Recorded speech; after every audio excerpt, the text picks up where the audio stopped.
Gripi në rritje në Shtetet e Bashkuara, varianti i ri subclade K po rrit me shpejtësi sëmundje. Rastet me grip po rriten me ritme të shpejta në Shtetet e Bashkuara, të nxitura nga një variant i ri virusit. Autoritetet shëndetësore paralajmërojnë se situata mund përkeqësohet me shtimin e udhëtimeve dhe grumbullimeve festive. Ekspertët theksojnë se vaksinimi mbetet masa kryesore parandaluese ndaj formave të rënda të sëmundjes. Rastet me grip po shënojnë një rritje të shpejtë në SBA të nxitura nga varianti i ri i virusit subclade K apo K.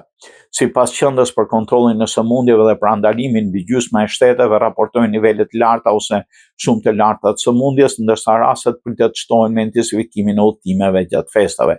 Deri tani autoritetet vlerësojnë se kanë regjistruar të paktën 7.5 milion raste gripi dhe 81.000 shtrime në spital, mbi 3.000 viktima, përfshirë edhe disa fëmijë. Këto dhënie janë mbledhur para grumbullimeve të mëdha të fundvitit, çka sugjeron se shifrat reale mund të jenë edhe më të mëdha. Varianti subclade K është një version i mutuar i gripit A, konkretisht H3N2, i cili njihet për ndikimin e rëndë sidomos tek moshuarit. Ekspertët theksojnë se ndonse nuk konsiderohet një lloj krejtësisht i ri gripi, ky variant arrin të shmang plotësisht mbrojtjes së vaksinës aktuale.